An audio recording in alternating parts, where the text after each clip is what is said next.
ख़वातीन व हज़रात, welcome back to another episode of thought behind things. आज हमारे साथ मौजूद हैं आपके और तमाम लोगों के फेवरेट, जिनको मुझे इतनी रिक्वेस्ट आई हैं कि यार इनको फिर से बुलाएं, उन्हीं को बैठा दे लाकर। तो मैंने इनको बुला ही लेते हैं, मैंने उनसे रिक्वेस्ट की and he was gracious enough to accept it and be back with us. Salman Javed साहब, कैसे हैं आप? Thank you so much for coming back. Thank you so much Mudammil for having me back again over here. नहीं, it was last time, it was such an insightful session. एक ऐसी चीज़ जो कि generally growing up we all know about it, we've all heard about it, but we don't really know the context. And I think बड़ी important चीज़ होती है कि एक ऐसी हम इंडिया के साथ तो सुबह शाम डाइसेक्ट करते हैं कि हमारी रिलेशनशिप कैसी है, हमारा अगेन रिलेशनशिप हमारी है कैसी और उसकी वजह से इम्पैक्ट क्या पड़ रहा है। लेकिन अफ़गानिस्तान एक बहुत मेजर कंपोनेंट है पाकिस्तान के लिए और उसको हमने कभी एक्सप्लोर नहीं किया। सलमान भाई, रिसेंटली कुछ चीज़ें हुई जब से हमारी कॉन्वर्जेसन हुई है, जिसकी वजह से आई फील लाइक कि जो सिचुएशन है वो थोड़ी सी बदल रही है। एक तो आपने देखा कि जो बाइडन ने अनाउंस किया कि जी they are going to leave Afghanistan by I think 11 September on the anniversary of the या एंड देन उसी के साथ साथ नाउ वी सी के the Taliban are now coming to Pakistan for some sort of talks. Today they are coming, yeah. And then obviously थोड़ा सा overall भी हम देख रहे हैं, कल क्वेटा में ब्लास्ट हुआ, एक सडनली सिक्योरिटी सिचुएशन भी उभरती हुई नज़र आ रही है। तो just to start the conversation, what do you think is happening, अगर मैं मोस्ट रीसेंट करंट अफेयर्स की बात करूँ? अच्छा देखें, अभी आप देखेंगे कि पिछले 2 महीने बल्कि 3 महीने से टेररिस्ट एक्टिविटीज़ जो हैं पाकिस्तान के वेस्ट की साइड के ऊपर दोबारा से कुछ हमें देखने को मिलती हैं। इसके अलावा जो अफ़गान तालिबान हैं उनके ऊपर भी उनके जो मेजर कमांडर्स हैं उनको टारगेट किया गया। उनमें से एक अभी नेक मोहम्मद रहबर की असैसिनेशन हुई थी पिछले कोई 1 हफ़्ता पहले, और ये नेक मोहम्मद रहबर जो हैं he was considered to be the right hand of Haji Usman. Haji Usman is the governor of Taliban, Afghan Taliban in कन्नड़ और नंगरहार और इस साइड के इलाके के। तो इन्होंने वहाँ पे इन दोनों ने मिल के, he was a military commander and Haji Usman was the governor, तो इन्होंने मिल के वहाँ पे आइसिस के ख़िलाफ़ काफ़ी ज़्यादा लड़ाई लड़ी है और ऑलमोस्ट उनको वहाँ से इन्होंने एक तरह से अप्रूव करने में काफ़ी किरदार अदा किया। So targeting him particularly means कि ISIS means business. Right. तो इसका मतलब ये भी है कि ISIS के पास वहाँ पे कुछ ऐसे strong footholds मौजूद हैं और इसी तरह उसके पास कुछ ऐसे sleeping cells और इस तरह के proxies मौजूद हैं जिसके ज़रिए वो इस तरह की टारगेट किलिंग्स की तरफ जा सकते हैं। और इतने हाई प्रोफाइल राइट। सेकेंड, फिर क्वेटा ब्लास्ट, ये भी अभी बात सामने आ गई कि it was a suicide attack. तो फॉर्चुनेटली अल्हम्दुलिल्लाह, वैसे तो खैर जो शोधा हैं उनके लिए ज़ाहिर दुआएं, लेकिन बहरहाल वो उस मैग्नीट्यूड का नुकसान नहीं कर सके जिस magnitude specifically they wanted to target the Chinese ambassador, that would have been a devastating blow. तो ये एक मैसेजिंग की गई है बेसिकली कि चीज़ें जो हैं वो काफ़ी बुराई की तरफ जा सकती हैं अगर अभी जल्दी से पकड़ाना है। और वो एक्टिव मतलब वो जो सारे के सारे रुके हुए थे, पैसे हुए थे for a very long time, will see very long time, अब वो वापस जो है वो एक्टिव उसकी तरफ जा रहे हैं। खैर आई वोंट से कि पैसे हुए थे, लेकिन ये ज़रूर है कि उन्होंने बहरहाल टारगेटेड अटैक्स की तरफ पहले भी इस तरह रखा है, लेकिन पिछले 3 महीने में स्पेशली उन्होंने थोड़ा सा उसको ग्राफ को ऊपर लेके गए। राइट।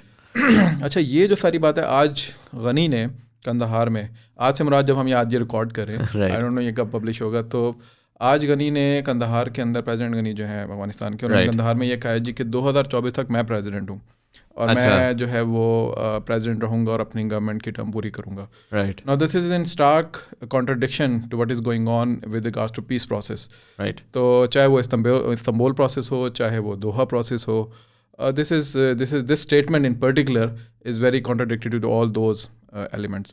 Right. ये एक आप कह लें कि एक निशानदेही है, इंडिकेटर है कि Afghanistan is heading towards another civil war. The sort of civil war that we saw post 89. Yes, post 89. तो इसलिए ज़रूरी है कि हम ज़रा उस दौर को दोबारा से एक दफ़ा डिटेल में जाके समझ लें कि उस वक्त हुआ क्या था अफगानिस्तान के अंदर। और जो हमें कहा जाता है, हमें इल्ज़ाम लगा, अभी कुछ दिनों की बात है, 2-3 दिन पहले की बात है, we were having a twitter space session on Afghanistan peace process and there were some Afghan folks over there and they were talking about Afghanistan and Pakistan's history and they started talking about all those things कि जी 79 के बाद पाकिस्तान ने ये किया और इधर इतनी investment की, इंटरवेंशन की। I had to tell them and they were all like कि जी के all this is just Google away, you know, you just Google it and you'll get the facts. मैंने फिर उन्हें कहा कि anything which is just a Google away is not a fact. Right. तो ये social sciences का एक बुनियादी थंब रूल है कि you have to go to the primary source. Right. And secondly, Pakistan की जैसे हमने पहले एपिसोड में बात की थी कि our history does not start from 79. Right. Our history starts from 47. Right. तो 47 से लेके 79 तक क्या हुआ वो हमने डिस्कस किया था, थोड़ा सा हमने आगे भी उसको ब्रीफली टच किया था। हमें 79 के बाद जब 100 रेवोल्यूशन आया था और Hafizullah Amin was installed over there by the Soviets, तो उसके बाद हफीजुल अमीनी जब मारे गए सोवियट्स का, तो केजीबी ने जब रेड किया था उनको, तो उसके बाद उन्होंने फिर वहाँ पे बब्रिक कार्मल जो हैं 79 के अंदर उनको इंस्टॉल किया। Right, now he is a very famous figure, हम अक्सर उनका नाम भी सुनते होते हैं अपने तारीख़ी डॉक्यूमेंट्स के अंदर। तो बब्रिक कार्मल जो थे उन्होंने वहाँ पे जब आए तो वो उस वक्त PDPA जिसका हमने पहले जिक्र किया था उसी की जमात से उनका ताल्लुक था। राइट, और PDPA stands for people democratic इसका कुछ Something for Afghanistan, right. For Afghanistan. ये बेसिकली एक मार्क्सिस्ट Right. वो थी, और रेवोल्यूशनरी काउंसिल इन्होंने एक बनाई हुई थी, उस रेवोल्यूशनरी काउंसिल के चेयरमैन थे। अच्छा, later on he became the chairman, first he was the president of Afghanistan. Babrak Karmal जो हैं इनके होते हुए जो दूसरी बड़ी फिगर एक हमें नज़र आती है जो कि मंजर आम पे आती है, दैट वाज नजीब। ठीक अच्छा, है। नजीब जो है इनका मैं आगे जाके बताऊंगा, बट ही बिकेम ये मार्क करने वाली बात है, यानी जो हाँ, because I'm hearing a lot about Najib on Twitter these days as well. तो नजीब जो हैं वो ही बिकेम द हेड ऑफ खाद। Okay. Now, खाद वाज आप कह लें कि KGB का काउंटर पार्ट था Right. in Afghanistan, and it was famous for abducting and torturing all those people who were involved in the resistance against the Afghan regime and the Soviet forces. Or Najib actually structured the elements of Khad, Right. and then he became the Minister for Internal Security as well. 1986 तक वो उसके फिर minister रहे।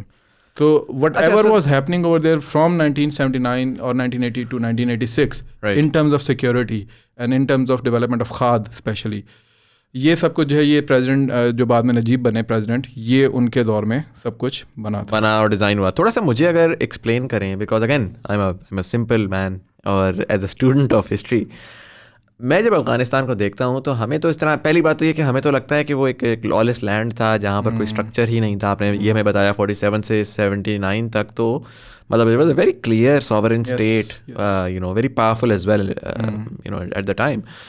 79 power to intervene in other countries as Yeah, well. exactly, right. They were So- on the offensive actually. and then 79 के बाद जब हमने देखा कि अच्छा ठीक है, हालात ख़राब हुए और the Soviets had to intervene, and then वो जो Soviet war start हुई with अफगानिस्तान की, उसमें मेरी अंडरस्टैंडिंग ये थी कि निज़ाम ख़त्म हो गया हुआ था और it was like an absolute chaotic, जिस तरह होता है ना, आप सोचते हैं कि अच्छा जी ठीक है बस टोटली सिविल वॉर चल रही है और डिफरेंट क्लस्टर ग्रुप्स हैं, बट यूर टेलिंग मी कि नजीब जो थे वो उस टाइम के ऊपर मिनिस्टर भी थे, एक निज़ाम भी था, there was a government of sorts. अब देखें इस चीज़ को आपने, now this is the point which we need to understand when we talk about the current insurgency in Afghanistan. Why do Taliban call themselves the legitimate resistance force, and why do they relate themselves to the resistance of 80s? Right. Because there was a regime installed in Afghanistan by the Soviets, जो कि उस वक्त president भी था, prime minister भी था, एक पूरा मिनिस्ट्रियल सेक्रेटरीट भी था जो कि काम भी कर रहे थे, अफगान फोर्सेस भी मौजूद थी और फिर उनके बैक पे सोवियत फोर्सेस भी ग्राउंड के ऊपर मौजूद थी।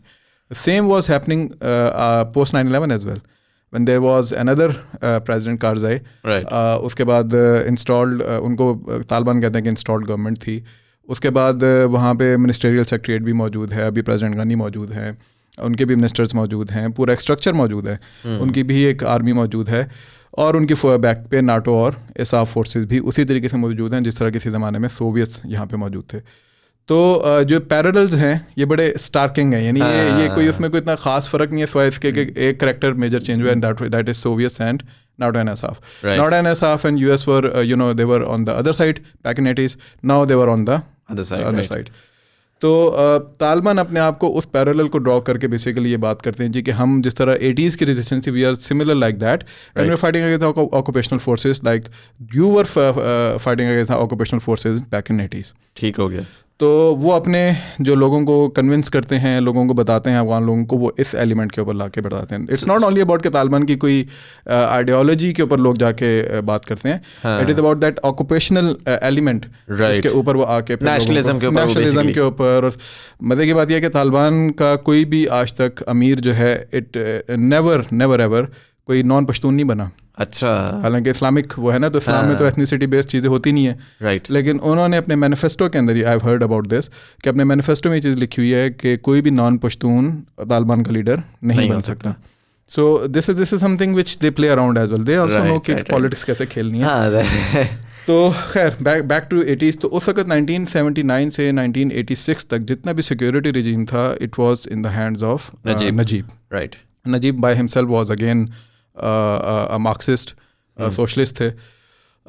बब्र कारमल, खैर उनसे फिर नजीब की बहुत ज़्यादा अनबन होना शुरू हो गई, हालांकि ये पहले एक दूसरे के बहुत अच्छे दोस्त थे। फिर he became the general secretary of that PDPA politburo इनकी पार्टी का नाम था, उसको इन्होंने ज्वाइन कर लिया एज अ जनरल सेक्रेटरी, और अपनी मिनिस्ट्री की जो वो मामला थे उसको उन्होंने छोड़ दिया।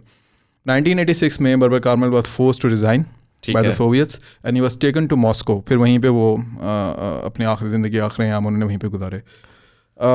1986 में फिर हाजी चमकनी आई थिंक उनका नाम था, ही became the president of Afghanistan. He became the last president of Afghanistan before the Soviets retreat. And all the while जब वो सोवियट्स वहाँ पर थे और फाइटिंग हो रही थी डिफरेंट एरियाज में। और ये बेसिकली इसलिए मैं कह रहा हूँ कि they have been dubbed and termed as installed presidents right in the history. तो इनको कभी भी लीगल प्रेसिडेंट या लेजिटिमेट प्रेसिडेंट्स के तौर पे नहीं देखा गया। अच्छा, जब सोवियट्स का रिटर्न होना शुरू हुआ और सोवियत वापस जाने लगे थे, fight almost it was about to end in 1987, then came the Geneva accord. अच्छा, इस 1979 से लेकर 1987 तक पाकिस्तान प्लेड अ रोल जो कि हम सबको पता है। Right, we talked about in the first episode, Zia ने किस तरीके से फिर सारी चीज़ को ऑर्केस्ट्रेट किया। उससे पहले भुट्टो किस तरीके से उसको रिस्पॉन्ड कर चुके थे 1974 से लेके 1979 तक, जब तक उनकी ऊपर coup नहीं हुआ था। पाकिस्तान के अपने अंदर बहुत सारी रिजीम चेंज की वजह से इश्यूज़ आ रहे थे। इंटरनल पाकिस्तान के अंदर एक बहुत बड़ा इशू था जिसके अंदर यहाँ पे कुछ रेजिस्टेंस फोर्सेस थी जो कि ज़िया की डिक्टेटरशिप को चैलेंज करती रहती थी। तो पाकिस्तान के इंटरनल एलिमेंट्स भी थे कुछ। फिर पाकिस्तान के अंदर इस वॉर की वजह से, इस कॉन्फ्लिक्ट की वजह से जो इन्फ्लक्स था रेफ्यूजीज़ का, वो बहुत ज़्यादा था। राइट, तो पाकिस्तान उनको भी संभाल रहा था और पाकिस्तान को फिर ज़्यादा पैसे भी चाहिए थे कि वो इस वॉर को भी लड़ सके, रेफ्यूजीज़ को भी संभाल सके और इंटरनल सिक्योरिटी डायलेमास जो हैं उनको भी फिक्स कर सके। इंटरेस्टिंगली उस ज़माने के अंदर, हम आज ड्रोन्स की बात करते हैं ना कि फाटा के अंदर, एसवाल फाटा के अंदर ड्रोन्स अटैक हुए और बहुत से लोगों को किया। आज हमारे बहुत से जो एक्टिविस्ट हैं उन ड्रोन्स का बताते हैं कि जी के because Pakistan became the front line ally of American war on terror, that is Y हमारे जो इलाके हैं वो बॉम्बार्ड हुए। वही लोग जो हैं वो ट्विटर पे उनके ट्वीट्स भी हैं कि उनके ट्वीट्स भी ज़माने में वो सपोर्ट भी करते थे। खैर, back in those days, Russian jets actually intervened in Pakistan's erstwhile FATA. अच्छा, और वहाँ तक आके वो उड़ के भी जाते थे, डरा के भी जाते थे और उस ज़माने में पाकिस्तान को वो मतलब थ्रेट देते थे। They were missiles that were fired by the Russians from Afghanistan territory and they landed in Wakand. तो really? हाँ, तो ये इस तरह की बहुत सारी चीज़ें जो कि हिस्ट्री का हिस्सा हैं। तो ऐसा नहीं है कि ये कोई ऐसी चीज़ है कि वॉर एंड टेरर जब 9/11 के बाद हुई तो पाकिस्तान शायद पहली दफ़ा ये सारी चीज़ें देख रहा था। हमारी जनरेशन ने देखी होंगी, लेकिन ये पहले भी पाकिस्तान के साथ इसी तरीके की चीज़ें हो चुकी हुई हैं। राइट, उसी ज़माने में बहुत सारे बॉम्ब ब्लास्ट इस तरह हमने 2008 से लेके बल्कि 2005 से लेके 2013-14 तक देखे, और सुसाइड हमले, और खैर इस बार तो खैर उसका मैग्नीट्यूड बहुत ज़्यादा था, लेकिन उस ज़माने में भी बहुत बड़े बड़े बॉम्ब ब्लास्ट और इस तरह के मामला होते थे।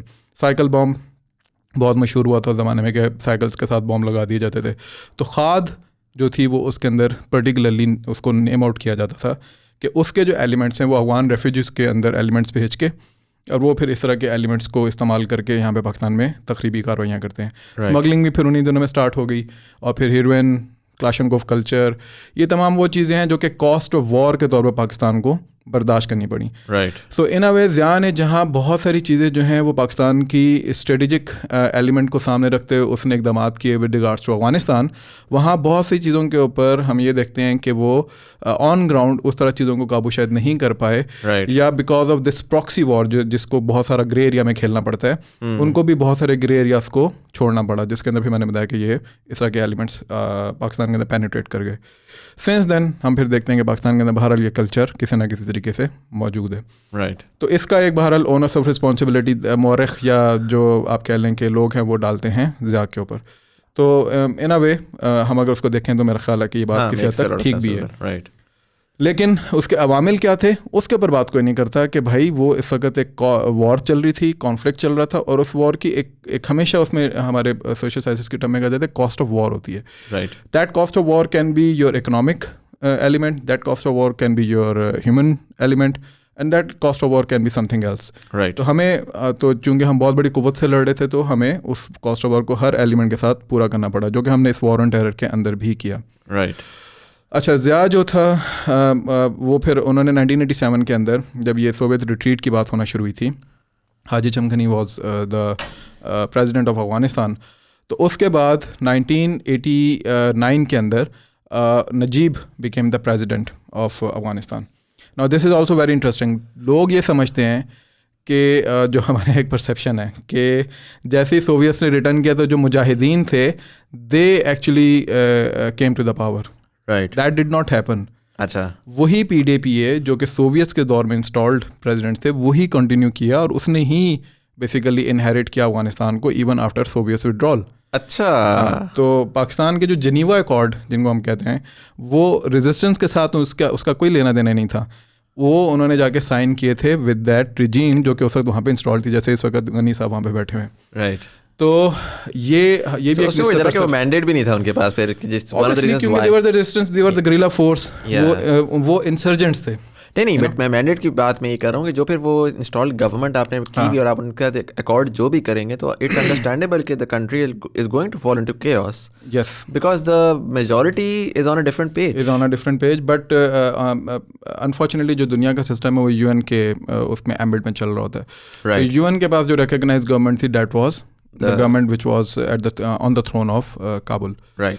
तो Najib inherited that government and he was also from PDPA. मैंने पहले बताया, मैंने इसलिए कहा था इसको मार्क कर लें कि 1980 से लेके 1986 तक वट एवर हैपेंड इन इस पर एक किताब है the first 5 years of Soviet occupation, ये जे ब्रूस ने लिखी हुई है. इसके ऊपर आपको इस पर काफ़ी मवाद मिल जाएगा. तो इन्होंने नजीब ने उस वक्त ख़ात को ऑर्केस्ट्रेट किया. नजीब ने उस वक्त इंटरनल सिक्योरिटी के मैटर्स को देखा. ही पुल चरखी एक बहुत मशहूर वहाँ पे जेल है, एक लेजेंडरी जेल उसको कहा जाता है फॉर इन रेजिस्टेंस टर्मिनोलॉजी, और अभी वॉर ऑन टेरर के बाद भी, जैसा बगराम का हम नाम बहुत नाम समझे ना, तो उस ज़माने में पुल चरखी बहुत मशहूर थी. Pul Charkhi became the hub of torture, abduction, killing by KHAD. Right. ठीक है. और उसको कौन देख रहा था? Najib became the president, the last president of PDPA. Right. और पाकिस्तान ने जब जाके उसके साथ जिनीवा अकॉर्ड को साइन करने की बात की और अमेरिकन्स ने कहा जी कि हम बात करते हैं. अच्छा, now how what Americans did over here when they saw that Soviets have retreated and they are withdrawing, तो उनका देखने का अंदाज़ पूरी अफगान वार को चेंज हो गया. तो उन्होंने उस वक़्त ये किया कि उनके दोनों वज़ीर ख़ारजा दो जैसे सोवियट्स के और अमेरिकन्स के वो मिले 1987 के अंदर, और उन्होंने कहा जी कि ठीक है अगर आप, और अच्छा हाँ एक एलिमेंट जो मैं इस पर पहले प्लग इन कर दूँ, सोवियट्स विड्रॉ कर गए थे लेकिन वो जो नजीब की गवर्नमेंट थी उसको वो सपोर्ट कर रहे थे इकनॉमिकली और मिलिट्रीली. ठीक है. तो बूट ऑन ग्राउंड नहीं थे लेकिन वो उनको सप्लाई और सब कुछ दे रहे थे. The same which Americans are now committing to the current war. Right.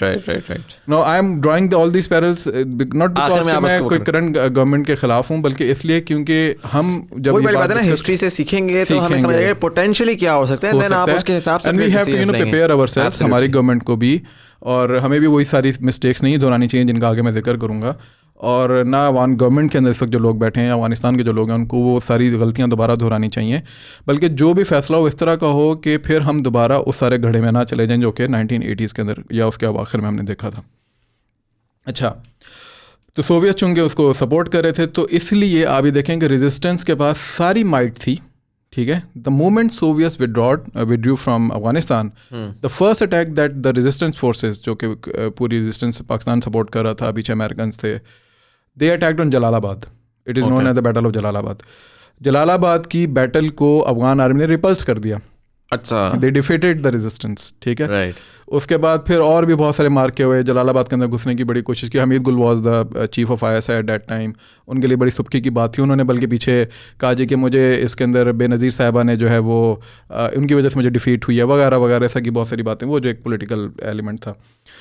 तो बताने का मकसद ये है कि resistance was not all that mighty कि सोवियट्स के निकलने के बाद Najib with the help of Soviet supplies they sustained for next 4 years, right, ठीक है, 1989 से 1992 तक, तो ऑलमोस्ट 3 years। तो 1989 से लेकर 1992 तक हम देखते हैं कि किसी ना किसी तरीके से नजीब जो है वो रेजिस्टेंस फोर्सेस को रेजिस्ट करता रहे।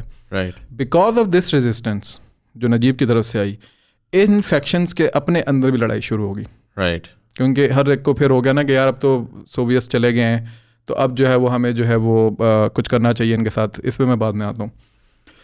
अच्छा, पाकिस्तान चाह रहा था कि जिनेवा अकॉर्ड जो है वो मतलब उसके थ्रू हम लोग आगे चलें। जिनेवा अकॉर्ड से पहले ज़ियाउल हक ने, ये मैंने पिछले एपिसोड में बताया था, जुनेजो को ये कहा था कि उसने साइन नहीं करने, क्योंकि उसके अंदर कुछ ऐसी प्रोविजंस थी जिसके अंदर एक पावर वैक्यूम जो है वो डेवलप हो रहा था, जिसकी अभी हम जिक्र भी कर रहे हैं, और उस पावर वैक्यूम की वजह से एक पोटेंशियल सिविल वॉर जो है वो नज़र आ रही थी। Geneva accord happened in April 1988 and Zia died in August 1988, right, ठीक है। तो you can connect the dots right, कि Zia took a very hard stand. He actually sent Junejo back to home. उन्होंने उनकी हुकूमत ख़त्म कर दी क्योंकि तुम क्यों साइन करके आए हो यूरेनियम के ऊपर। उनसे बहुत बड़ा फटा हो गया कि तुमने इसको क्यों साइन किया, हम क्यों 5% के ऊपर अपने आप को रखें। तो पाकिस्तान के अपने अंदर भी कुछ पॉलिटिकल एलिमेंट्स ऐसे चल रहे थे जो कि हम लोग कनेक्ट नहीं करते बहुत, मतलब जब हम हिस्ट्री पढ़ते हैं।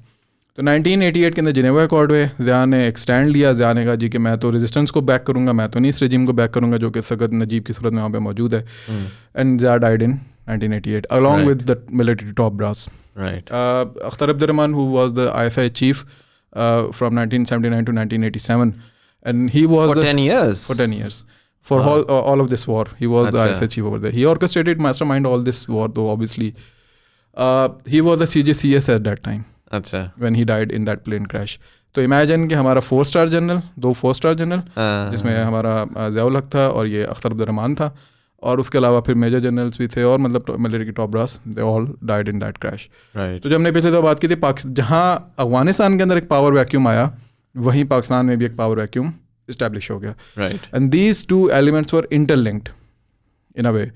तो अगर ये रजीम रह जाती पाकिस्तान के अंदर, तो पाकिस्तान शायद इन रेजिस्टेंस फोर्सेस को किसी न किसी तरीके से काबू करने में कामयाब हो जाता, उनको टेबल में बिठाने में कामयाब हो जाता, उनको शायद सपोर्ट करता, अमेरिकन को भी किसी न किसी तरीके से हुक रखता, और जो रजीम अफगानिस्तान में काबुल में इंस्टॉल होनी थी शायद वो कोई हाइब्रिड फॉर्मेट में इंस्टॉल कर देता। But it did not happen and Afghanistan descended into chaos and civil war.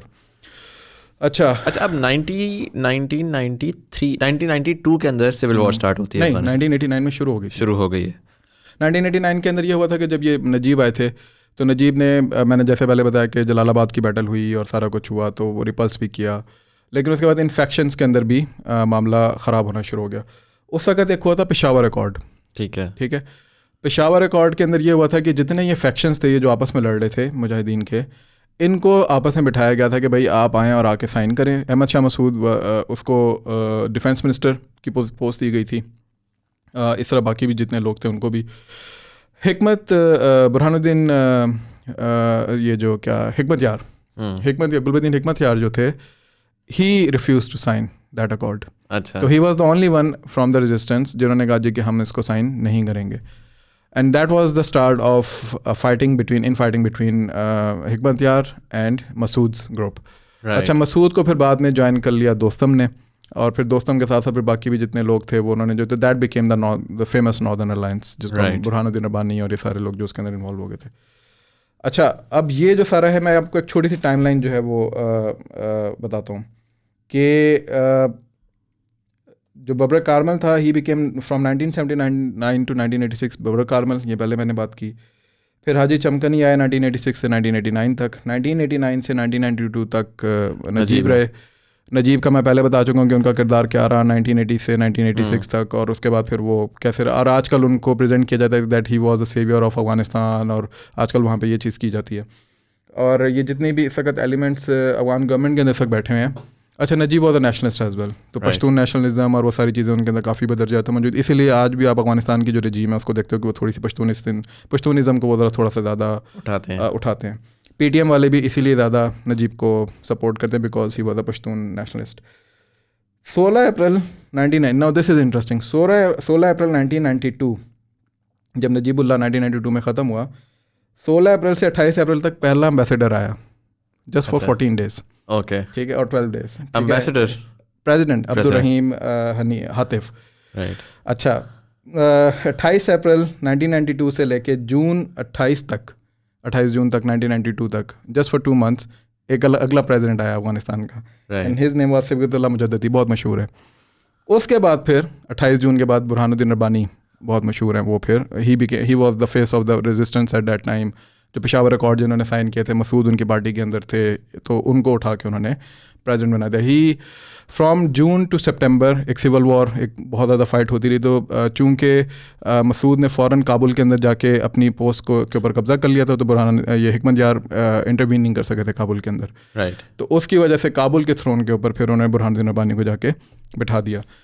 लेकिन दिस वाज द मोमेंट जब बुरहानुद्दीन रब्बानी, मसूद और इनके फैक्शन के जितने लोग थे, they were all non Pashtuns, and in past 300 years this was the first time जब पश्तून्स जो थे वो काबुल थ्रोन के ऊपर नहीं थे। अच्छा, this was the start of Pashtun versus other ethnicities inside Afghanistan. और ये सबसे ज़्यादा जो अफगानिस्तान की बैल्कनाइजेशन की भी लोग बात करते हैं ना, दिस वाज द मोमेंट जो कि सबसे बड़ी उनकी फॉल्ट लाइन जो वो खुल के सामने आना शुरू हुई, और इसका फिर एक और स्पिल ओवर इफेक्ट पाकिस्तान के ऊपर आना शुरू हुआ। There was the first refugee crisis back in 1975, there was a second refugee crisis back in 1978, there was a third refugee crisis back in 79 जब सोवियट्स आ गए थे, and then there was a fourth refugee, बाकी तो फिर 1979 से 87 तक आते रहे, then there was a fourth refugee crisis जो कि इस सिविल वॉर के वजह से पाकिस्तान को दोबारा फेस करना पड़ा। Right.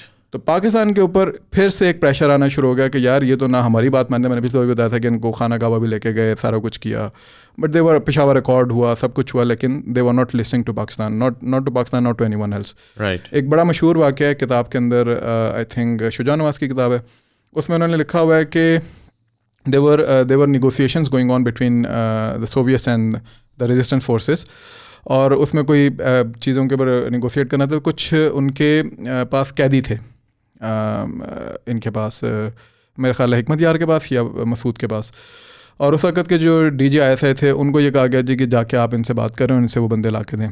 They refused to DGISI। अच्छा। And the Soviet general he said to our general के a general knows how to get things done. Right. तो इसका मतलब ये था कि इवन पाकिस्तान के कंट्रोल से भी ये लोग बहुत हद तक, ये जो एक परसेप्शन है पाकिस्तान के कंट्रोल में थे, after Zia that control was on a loose end, widely diminished. Yes.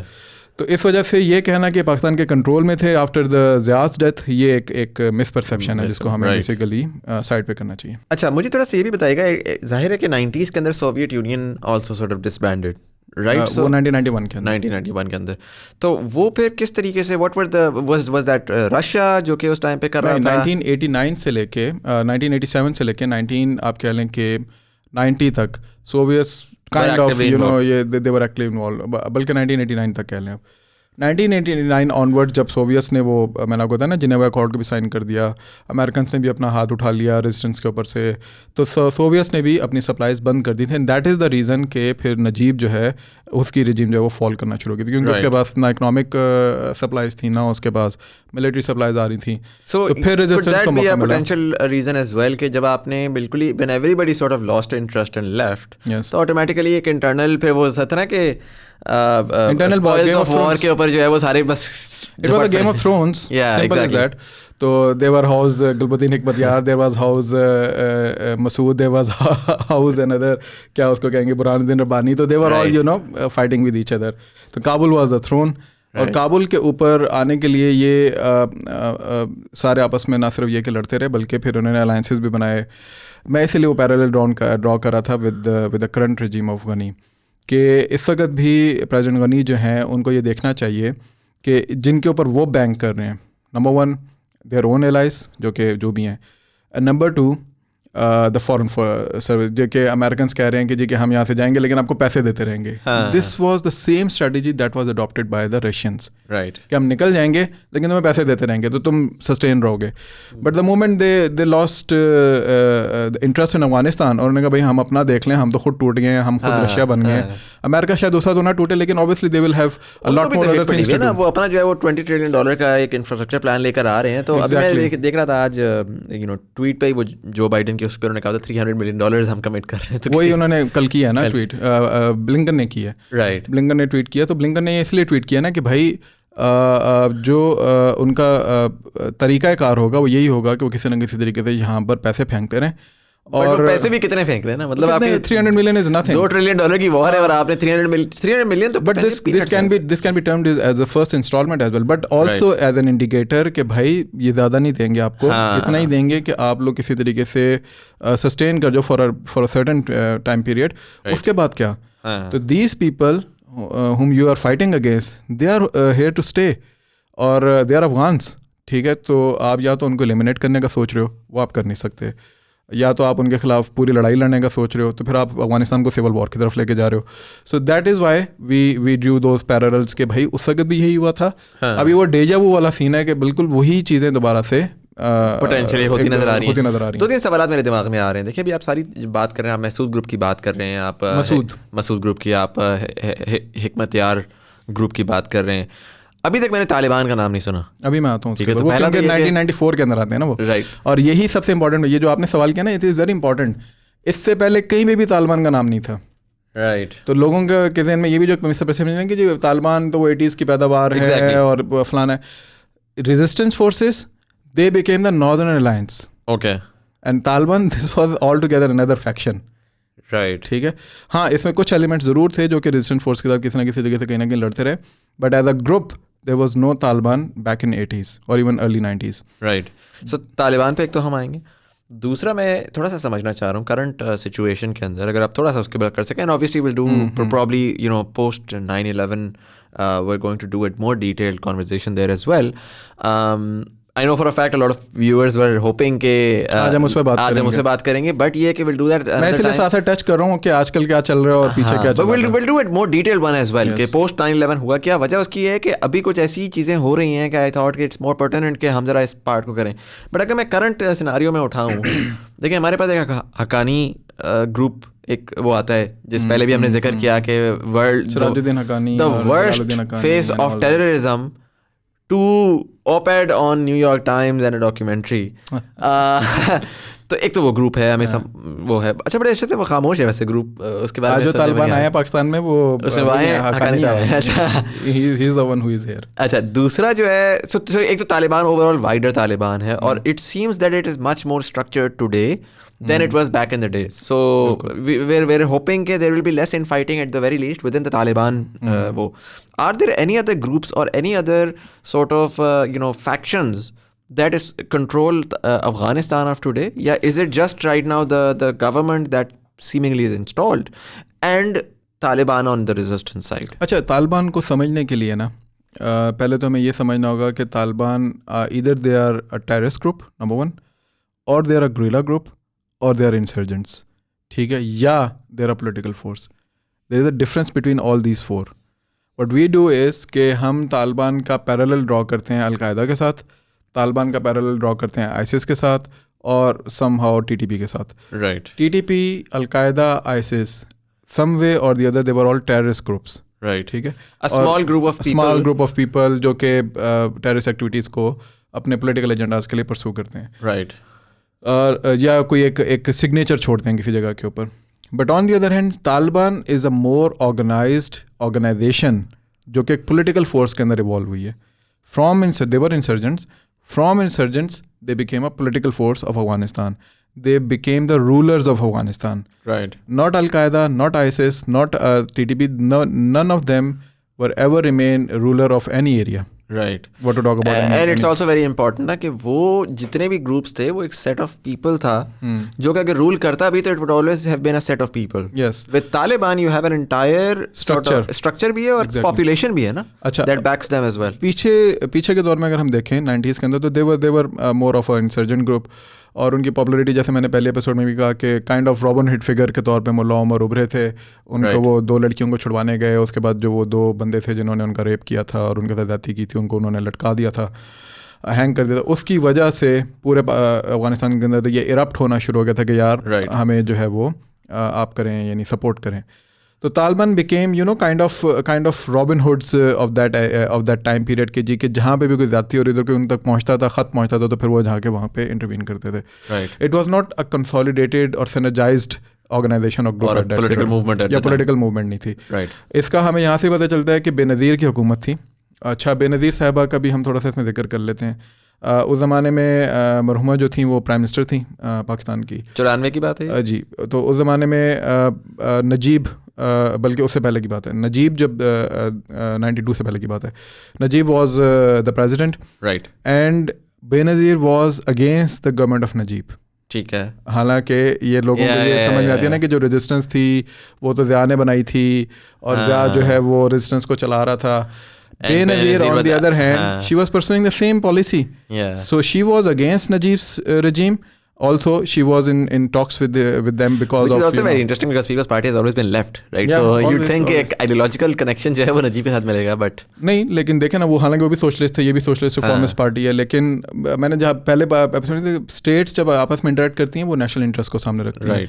तो Benazir was like her father, she was an intelligent woman.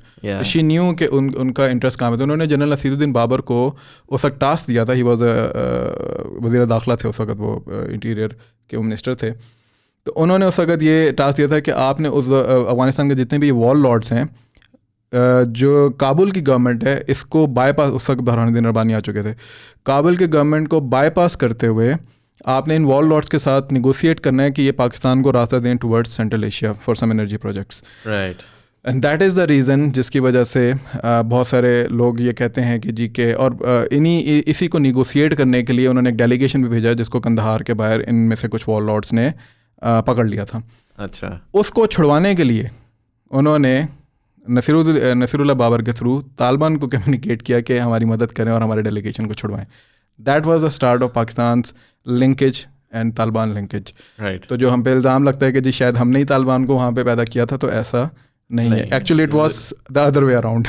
Pakistan जो है वो तालिबान के पास गया था कि यार हमारी मदद कर दो, हमारे बंदे फंस गए. राइट. तो ये मैं बड़ा लेमन लैंग्वेज में बता रहा हूँ, लेकिन it actually happened over there. तो उसके बाद फिर नसीरुल्लाह बाबर जो है उन्होंने फिर अपने बाकायदा लिंकेजेस इस्टेब्लिश किए, जो मैंने पहले एपिसोड में भी कहा. He started supporting the Taliban movement. He bye himself was अ पश्तून, तो वो भी एक एलिमेंट उसके अंदर इन्वॉल्व था. He started communicating with them. Taliban के जो लीडर थे मुल्ला उमर, वो ज़रा एलएमएनआई थे यहाँ के, हमारे मदरसे के घोड़ा खटक के, तो वो भी एक लिंकेज बीच में आ गया. जो सिराजुल हक साहब थे जो फौत हो चुके हैं, वो उनके उस्तादों में से थे. तो वो एक लिंकेज पाकिस्तान का इस्टेब्लिश उनके साथ होता चला गया. तो पाकिस्तान के लिए बहुत आसान हो गया कम्युनिकेट करना with the Taliban insurgency. Right. उसकी वजह से क्या हुआ कि उस ज़माने में नसीरुल्लाह बाबर ने ये भी कहा कि ये हमारे बच्चे हैं. राइट. ठीक है. It was not Zia, it was not your military establishment, it was Nasirullah Babar who by himself was a socialist as well. Right.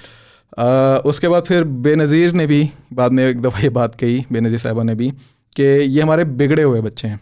Right. ठीक है. तो इससे आपको अंदाज़ा होता है कि स्टेट जब भी इंटरेक्ट करती है, बात करती है, या रिस्पॉन्ड करती है, या अपने एलिमेंट्स को परसू करती है, तो वो मैंने जैसे पहले कहा कि अपने नेशनल इंटरेस्ट को सामने देख के करती है. पाकिस्तान का नेशनल इंटरेस्ट उस वक्त दो थे. नंबर 1 कि वो काबुल के अंदर एक फ्रेंडली गवर्नमेंट लेकर आए. नंबर 2 ये जो स्पिल ओवर इफेक्ट पाकिस्तान के ऊपर आ रहा है because of this in fighting and civil war, ये ख़त्म हो. राइट. एंड एक और तीसरा ये था कि पाकिस्तान को कॉरिडोर मिले through Afghanistan towards Central Asia, जो कि आज भी हमारा जनरल बाजवा साहब ने पिछले दिनों कहा है कि जी कि हम जाना चाहते हैं वहाँ पे. राइट. तो ये पाकिस्तान का 1980s और 90s से ये मसला है कि इस प्रॉब्लम की वजह से, अफगानिस्तान की डिस्टेबिलिटी की वजह से, पाकिस्तान को आज तक मौका ही नहीं मिला वहाँ तक पहुँचने का. एक्सेस नहीं मिल रहा. तो जो भी ये समझता है कि पाकिस्तान क्या खड़ा करता है अफगानिस्तान के अंदर, उसको पाकिस्तान के नेशनल इंटरेस्ट का समझ ही नहीं है. ठीक है. तो ये बिल्कुल एक मैं उसको बड़े लेमन बोंगी बात है. हम हमेशा ये चाहेंगे कि काबुल के अंदर एक पीसफुल गवर्नमेंट हो जो कि पाकिस्तान फ्रेंडली हो. ऑब्वियसली पाकिस्तान तो ये चाहेगा, लेकिन वो पाकिस्तान को रास्ता दे टुवर्ड्स और वो एक स्टेबल अफगानिस्तान होगा तो एक सिक्योर अफगानिस्तान होगा. सिक्योर अफगानिस्तान होगा तो क्योंकि मैं भी देख रहा था पिछले दिनों जो हमारी उज़्बेकिस्तान के साथ डील हुई है, जिसमें अफगानिस्तान भी एक पार्टिसिपेंट है, $4 बिलियन की रेल लिंक आपने एस्टैब्लिश करनी है. Why would you want a country जहाँ पे सब कुछ रेल की पटरी है दूसरे दिन उड़ जाए. एग्जैक्टली.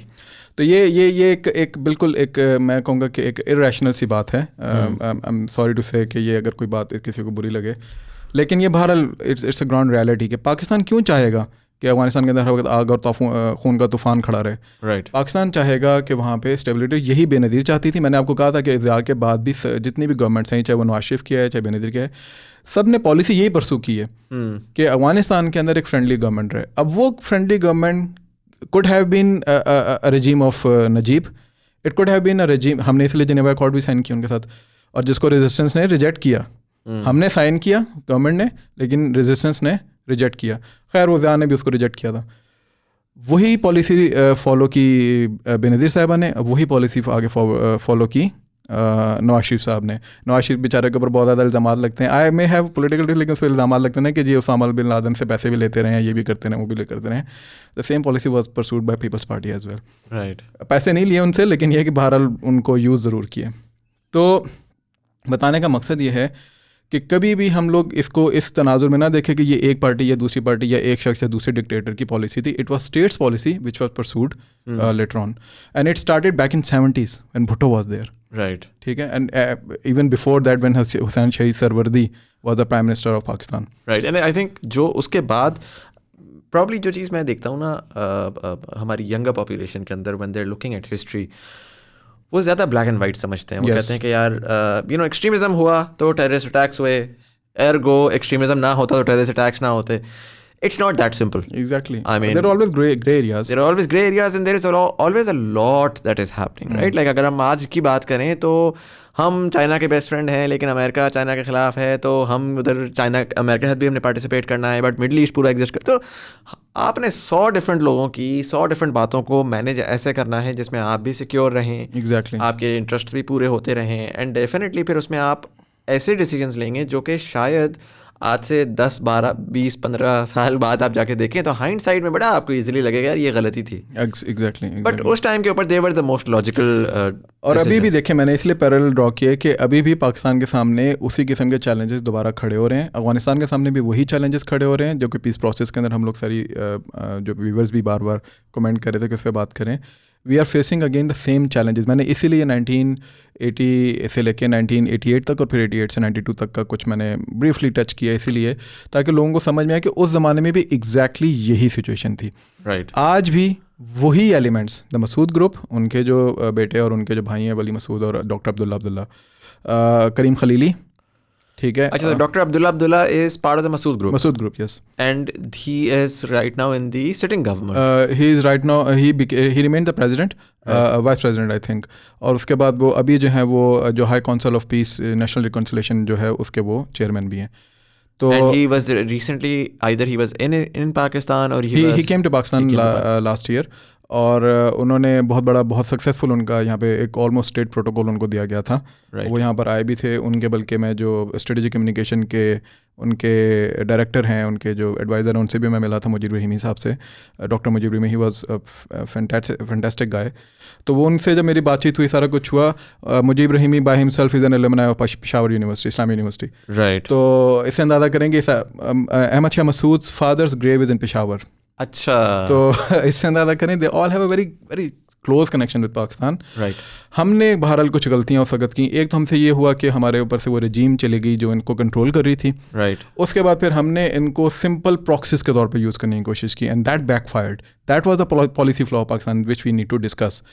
और बजाय इसके कि हम इनको प्रॉक्सी के तौर पे यूज़ करते, अगर हम इनको स्टेक होल्डर्स के तौर पे यूज़ करते या इस्तेमाल करते या इनके साथ निगोशिएट करते, तो प्रॉब्ली आज हालात थोड़े से बेहतर होते या डिफरेंट होते। बहरहाल जो गलतियाँ हुई, जैसे हमने कहा कि पाकिस्तान को भी ग्रेसफुली एक्सेप्ट करना चाहिए और अफगानिस्तान के लोगों को भी उसी तरीके से एक्सेप्ट करना चाहिए, and then we can move on. Right. So 1994 आ जाता है। 1992 के अंदर बहरहाल बुरहानुद्दीन रब्बानी आ जाते हैं। बुरहानुद्दीन रब्बानी जब आते हैं तो 1992 से 1994 तक ये वो दौर है जिसके अंदर एक क्योस है अफगानिस्तान के अंदर, and everybody knows about it.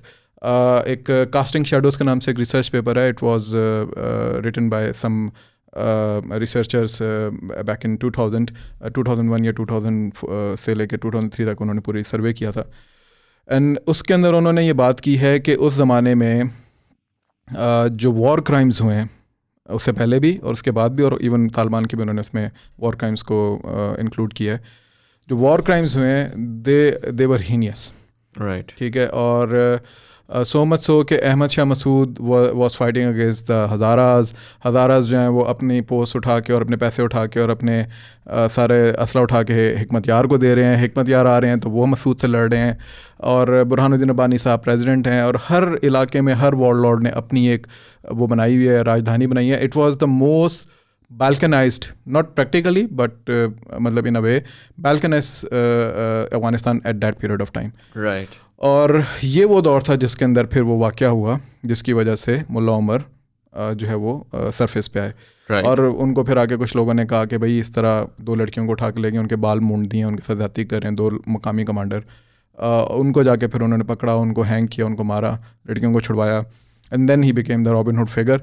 1994 से लेकर 1996 तक तालिबान फिर एक इंसर्जेंसी के तौर पे इमर्ज होना शुरू हुए। इससे ये भी ज़ाहिर होता है कि लोग so interesting. So I mean बड़ा सिंपल तरीके से हम देखते हैं ना, हम तो कहते हैं कि जी आपने इस्लाम को इस्तेमाल किया और आपने जो है ना रिलीजियस वो करके जिहाद के तौर पे आपने किया, और उसकी बाय प्रॉक्सी ये हुआ और तालिबान की रिलीजियस रजीम जो आई। हाँ। हालांकि टेक्निकली स्पीकिंग आई मीन मुल्ला उमर ये ना करते कोई दूसरा कर लेता, लेफ्ट कर लेता तो। और अनफॉर्चुनेटली उस वक्त ज़्यादातर जो लेफ्ट विंग के लोग थे, या जो आप कह लें कि इवन सो कॉल्ड मुजाहिदीन या रेजिस्टेंस फोर्सेस भी थी जो कि बाकियात थी उनकी, वो सब के सब किसी ना किसी तरीके से उस लूट मार का हिस्सा थे जो कि अफगानिस्तान में हो रही थी। राइट। तो पाकिस्तान के लिए बड़ा वरीसम था ऑब्वियसली। पाकिस्तान, मैंने जैसे कहा कि मैंने एक ये 4th रेफ्यूजी क्राइसिस जो था पाकिस्तान की तरफ आना शुरू हो गया था उस वक्त।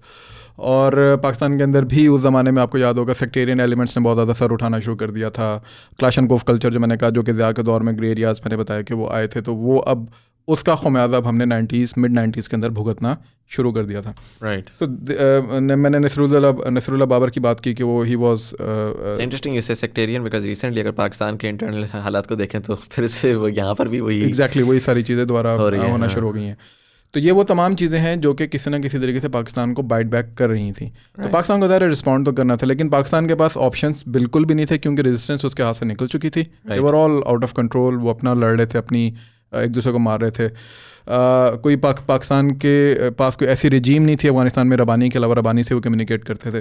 तो Rabbani was at the throne of Kabul, और उनकी कोई इतनी पावर काबुल के बाहर थी नहीं। तो तब तालिबान जो हैं they emerged amidst that chaos. Right. ठीक है। और ये वो पावर वैक्यूम था जिसका ज़िया ने उस ज़माने में जिक्र किया था कि यार अगर तुमने ये जेनेवा अकॉर्ड साइन कर लिया और सोवियत यहाँ से बगैर किसी प्रोसेस के निकल गए और अमेरिकन्स ने भी हाथ उठा लिया, तो we are doomed. And exactly the same is happening right now in Afghanistan. If Americans are going and they are going and they are saying that we are going out of Afghanistan unconditionally. Right. That is what Biden said. Right. So there will be no conditions, not on them, not on us. ठीक है। तो वो निकल जाएंगे, पीछे वो थोड़े से पैसे दे देंगे, उसके बाद ये सारे आपस में एक दूसरे के साथ लड़ते रहेंगे। पैसे को जिस तरह से वो इधर घुमाएं फिराएं, जिस तरह से करें, तो घुमाएं फिराएं। तो वो अगेन मतलब हम उसी बैक टू स्क्वायर वन पे आ जाएंगे हम सारे के सारे। खैर, तो 1994 से 1996 तक Taliban started their insurgency, they try to consolidate their power. Herat के अंदर उन्होंने बहुत सारे अटैक किए। उस वक्त हेरात के जो गवर्नर थे उन्होंने उनको बहुत रेजिस्ट किया, तालिबान को नहीं उन्होंने अंदर नहीं घुसने दिया, बट एट द एंड वो बहरहाल उनको उन्होंने ओवरकम कर लिया। हेरात के बाद फिर उन्होंने कुनड़, लघमान, नंगरहार, इन इलाकों के जो कि काबुल के आसपास के, अच्छा काबुल में उससे पहले बहुत दफ़ा उन्होंने घुसने की, but Ahmad Shah Massoud he resisted them. Right. और उस वक्त एक नेशनल ज्योग्राफी की एक डॉक्यूमेंट्री है, तो उस पर उन्होंने बात की थी कि the only thing between Kabul and Taliban, if there is one man standing, that is Ahmad Shah Massoud. That is why he's been considered the lion of Panjshir and all that. क्योंकि बहरहाल Taliban was a force to reckon with, Yeah. और एक बड़ी radical सी force थी, बड़े dedicated से लोग थे, बिल्कुल 80s के रेजिस्टेंस से बिल्कुल डिफरेंट थे। अलकायदा एलिमेंट्स भी उसके अंदर मौजूद थे, बिल्कुल सर फिरे लोग थे। उसके खिलाफ एक शख्स जो है वो खड़ा हुआ है, राइट और रॉन्ग वो उस पर हम डिबेट कर सकते हैं, but he was standing there and in a way he was standing there to defend his people. तो अहमद शाह मसूद के अगर आप पर्सपेक्टिव से देखें तो he was defending his people and Taliban was they were kind of an insurgency जो कि उसके ऊपर आ रही थी सारी की सारी। सो उनकी तालिबान से यानी जो नॉर्दर्न लाइन्स बाद में दोबारा से रिकन्सोलिडेट हुआ तालिबान के रिजीम के आने के बाद, वो इसकी भी जो सीट थी वो यहाँ से बड़ी थी कि वो अहमद शाह मसूद से उनके सारे मामला हुए थे। दोस्तम जो था उसका चूँकि अलायंस था अहमद शाह मसूद के साथ, उसको भी तालिबान ने डिफीट किया, तो he went into a self exile. अच्छा, ठीक है, और वो छोड़ गया अफगानिस्तान. द ओनली मैन, इसलिए मैंने the only man who was standing there, he who remain back in Afghanistan, he kept on fighting against the Taliban, right और रॉन्ग अगेन, और उसको इंडिया भी सपोर्ट कर रहा था, सारे कर रहे थे, वो अहमद शाह मसूद था. अच्छा, इसमें एक लिंक फिर हम मिस कर गए, और वो है इंडिया का. राइट. वो ये था कि रुबानी साहब जब आए थे 1992 के अंदर, और जब उन्होंने देखा कि ज़िया की रजीम भी जा चुकी है, ISI का कंट्रोल भी उनके ऊपर बहुत ज़्यादा नहीं रहा, और पाकिस्तान जो है वो ख़ुद अपने रास्ते निकालने की कोशिश कर रहा है, और सेंट्रल एशिया तक पहुंचने की कोशिश कर रहा है, और पाकिस्तान की सिविल गवर्नमेंट भी कोई इतनी ज़्यादा मजबूत नहीं थी, नवाज शरीफ और बेनज़ीर का हमें पता है. तो व्हाट ही डिड इज़ कि he started approaching other countries. तो उसमें 3 ममालिक ने उसको सपोर्ट किया था, इंडिया, ईरान और अमेरिका, रूस, सॉरी, रूस उस वक्त हो चुका, सोवियत टूट चुके थे. तो इन्होंने दोबारा से उसको पैसे देना शुरू किए. इंडिया ने उनकी आरियाना जो एयरलाइन थी उसको दोबारा से सपोर्ट करना शुरू किया, उसको दोबारा से खड़ा करना शुरू किया, और भी कुछ और चीज़ें की. ईरान ने उनको पैसे देना शुरू किए, इसी तरीका रूस ने भी देना शुरू किए. ईरान अपना एक वहाँ पे असर रसूख चाहता था. तो पाकिस्तान के लिए अगेन ये एक बड़ी वरीसम बात थी कि काबुल के अंदर एक ऐसी रजीम आ रही है, वही उसी तरीके से back in 70s and 80s, जो कि शायद पाकिस्तान के ख़िलाफ़ जाके खड़ी हो जाए. तो इसकी एक ये भी वजह थी जो पाकिस्तान की स्ट्रेटजिक थिंकिंग के अंदर ये भी एक फिर एक मामला आ गया बाद में, अगेन जब तालिबान के साथ उनका कनेक्ट हुआ कि यार ये वो लोग हैं जो शायद एक फ्रेंडली गवर्नमेंट ले आए काबुल के अंदर. Right. And that is where we started supporting in a way Taliban, जब उनके साथ हमारे कनेक्शन जो मैं पहले बता चुका हूँ एस्टैब्लिश. एंड 96 में वो ऑफिशियली 1996 के अंदर वो फिर they over in the Kabul. Right. वहाँ पे उस वक्त वो जो प्रेसिडेंट नजीब, जिनकी मैंने पहले बात की थी, जब उनको डीथ्रोन किया गया था 1992 के अंदर, तो ये भी एक बड़ा मज़े का हिस्टोरिकल फैक्ट है कि दोस्तम ने और मसूद ने, इन दोनों ने मिल के उनको काबुल से बाहर नहीं जाने दिया. अच्छा. उनके जितने दोस्त थे उन सबको जाने दिया, इनको नहीं जाने दिया. तो he had to take refuge in a UN compound. अच्छा. And from 1992 to 1996 he remained there. ठीक है, ये वो जब भी निकलने की कोशिश करते थे, ये मिसाइल मार के उनको वापस भेज देते थे. तो ये भी तालिबान के ऊपर एक बड़ा इल्ज़ाम है ना कि उन्होंने उनको घसीटा, उन्होंने उनको लटकाया, वो एक अलग चीज़ है. लेकिन उससे पहले इट वाज अहमद शाह मसूद साहब. अनफॉर्चुनेट है, एक हिस्टोरिकल फैक्ट है, लेकिन बहरहाल मौजूद है. और इसके अलावा इट वाज दोस्तम, क्योंकि उसके पास वो कंट्रोल था एयरपोर्ट का, काबुल एयरपोर्ट का. तो he did not let him go outside Afghanistan. India, उसको नजीब साहब ने कहा कि जी कि मैं आना चाहता हूँ, तो इंडिया डिनाइड, क्योंकि वो ये कहते थे जो भी गवर्नमेंट आएगी रेजिस्टेंस की काबुल के अंदर, हम उससे डिप्लोमेटिक नहीं ख़राब कर सकते. भरदा Kumar, I think he was there. तो उन्होंने जाके मुलाकात की थी नजीब से. तो उन्होंने कहा था कि हम आपको किसी और तरीके से सपोर्ट कर देंगे या किसी और को इंटरवीन करने का कहेंगे, लेकिन we can not take you to India. Now one of his daughter, she lives in India as an Indian citizen. वहाँ पे कोई फोटोग्राफर हैं और काम शाम करती हैं वहाँ पे. लेकिन ये इंडिया का किरदार उस वक्त रहा. तो जो लोग इंडिया पे बैंक कर रहे हैं उनको भी सोचना चाहिए आज के अफगानिस्तान में कि इंडिया किस तरीके से आखिरी वक्त में डिच करता है. इसी तरीके से जो इंडिया है, जब मैंने बाद में कहा कि बुरहानुद्दीन रब्बानी को भी उन्होंने सपोर्ट करना शुरू कर दिया, and they saw an opportunity again कि यार ये जो रेजिस्टेंस है ये पाकिस्तान के हाथ से निकल गई है, पाकिस्तान से थोड़ी सी नाला भी है, गुस्से में भी है, तो let's start sending in the amount again, और फिर उसके बाद हम देखते हैं कि किस तरीके से हम इनको काबू कर सकते हैं. And that was the reason कि Pakistan started banking on Taliban. फिर तालिबान 96 के अंदर, coming back to that, Najib साहब उनके काबू में आ गए UN कंपाउंड से. उनको उन्होंने मारा बड़ा बुरे तरीके से, उनको घसीटा भी, गाड़ी के पीछे बांध के उनको फिर जाके प्रेसिडेंशियल पैलेस के बाहर उन्होंने लटका दिया, उनको और उनके भाई दोनों को. उसके बाद फिर तालिबान रजीम शुरू होती है, और वो फिर हम सब जिसके बारे में सुनते हैं पढ़ते हैं कि उन्होंने ख़वातीन के स्कूल्स बंद कर दिए. इस पर फिर हमें एक अलग पॉडकास्ट करना चाहिए कि तालिबान ने क्या किया क्या नहीं किया. लेकिन ये जो जनरल परसेप्शन है वो ये है कि तालिबान ने उस ज़माने में बहुत ज़्यादा जुल्म ज़्यादती की बहुत सारे इलाकों के अंदर, स्पेशली हज़ाराज उनसे बहुत ज़्यादा नालाएँ, उनका बहुत ज़्यादा उनके साथ मसाइल रहे. इसी तरीके से northern alliance Zahir Massoud was in fight after until his last breath, वो उनसे लड़ते रहे. मसूद की जो शहादत है, अहमद शाह मसूद की, उनको 2 अरब अलकायदा के जो लोग थे उन्होंने जाके शहीद किया था. वो जर्नलिस्ट बन के गए थे और उन्होंने वो अपने कैमरे के अंदर बॉम्ब शॉम रखा हुआ था, तो उनको जाके उन्होंने बॉम्ब था या पता नहीं असला था, 12 उनको जाके शहीद कर दिया था. और मसूद की शहादत के 2 दिन बाद 9/11 हुआ था. अच्छा. हाँ, तो ये भी एक बड़ा मज़े का फैक्ट है. इंटरेस्टिंग. 9 सितंबर को Massoud was killed, assassinated, and 11 September was the day जब सब कुछ हुआ। तो ये कुछ ऐसे फैक्ट्स हैं जो कि बड़े इंटरलिंक्ड हैं इस सारे मामले के अंदर कि यार एक ऐसी रेजिस्टेंस फोर्स जो कि शायद निगोशिएट कर लेती तालिबान, क्योंकि Massoud was a very hard core Afghan nationalist, right.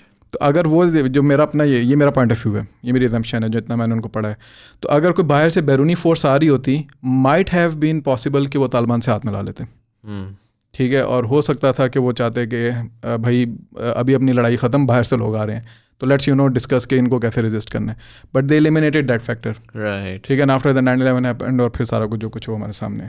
अच्छा, सो 9/11 के बाद तो हम जाएंगे डिटेल में कि उसमें फिर how did the again for an average viewer, average listener, 9/11 में बस अमेरिकन आए और नेटो वाले आए और वो अफगानिस्तान एक साइड पे था और पाकिस्तान ढह गया और सारा का सारा, तो वो तो एक अलग ही पूरी की पूरी साइंस है। बट थोड़ा सा मैं अभी इसको करंट सिनारियो में लेकर आऊँगा, मैं आपसे सेम सवाल रिपीट करूँगा। इस वक्त अगर मैं देखना चाहूँ कि अफ़गानिस्तान में कितनी डिफरेंट पार्टीज एग्जिस्ट करती हैं, राइट?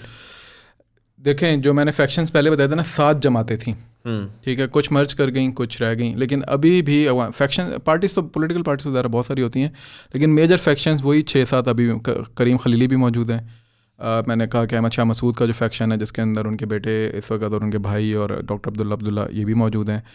इसी तरीके से गनी रजीम वो मौजूद है, और यही लोग हैं जो कि बेसिकली आप कह लें कि इन अ वे तालिबान के ख़िलाफ़ सबसे ज़्यादा इस वक्त एक्टिव हैं, राइट। ये जो बाकी फैक्शंस हैं they are now they were once a very staunch opposition of Taliban, right, ठीक है, because they fought against Taliban, Taliban committed a lot of atrocities, supposedly या allegedly atrocities against these people, these groups as well, और उन्होंने इनके बंदे मारे, इन्होंने उनके बंदे मारे। तो लेकिन अभी ये सारे लोग पोलिटिकली एक पेज पर हैं, ठीक है, what they want is an interim government inside Afghanistan after the withdrawal of US, ताकि उसके बाद फिर एक बाकायदा हाइब्रिड रिजीम जो वो लेकर आना चाहते हैं काबुल के अंदर, वो जिसके अंदर तालिबान भी हिस्सा हों, बाकी फैक्शंस भी हों, वो ये भी बड़ा एक सवालिया निशान है कि वो जो हाइब्रिड रिजीम है, इट्स एक थॉट है, चलेगी नहीं चलेगी, हाँ। उसके बाद उसका जब स्पिल ओवर होगा तो जब थोड़ा सा अगर, क्योंकि एक ऐसी कंट्री है जहाँ पर बंदूक उठाना बड़ा आसान है, तो उसमें will they continue negotiating, will they use the democratic process के यार ठीक है लेट्स एक्सेप्ट, या विल दे से कि नहीं मानो या वरना हम ये कर देंगे वो कर देंगे। नहीं, मेरा ख्याल है कि देखें, जहाँ तक बात है ना तालिबान की या कुछ दूसरे ग्रुप्स की, जिसमें अहमद शाह मसूद का ग्रुप है या जिन्हें मैं डॉक्टर अब्दुल्ला का अब कह लेंगे, या कुछ और हैं, वो सब किसी ना किसी तरीके से बहरहाल चाहते हैं कि अफगानिस्तान के अंदर अमन हो,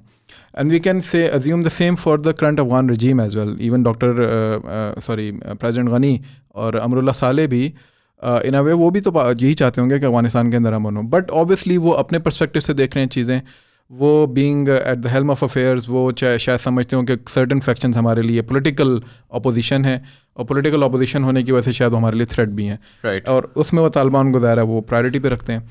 सो there is a kind of stalemate जो कि सख्त मौजूद है बिटवीन दीज फैक्शंस, और would you say between two major parties, यानी यही दो फैक्शन एक जो ये सेट ऑफ पीपल हैं जो कि एक सेम पेज पे exactly. और उन्होंने एक लिस्ट ऑफ डिमांड रखी है कि भाई हमें इंटरिम गवर्नमेंट चाहिए। exactly. दूसरी साइड के ऊपर प्रेसिडेंट गनी की एक हुकूमत है जो कह रही है कि हम 2024 से पहले तो हम कहीं नहीं जाएंगे।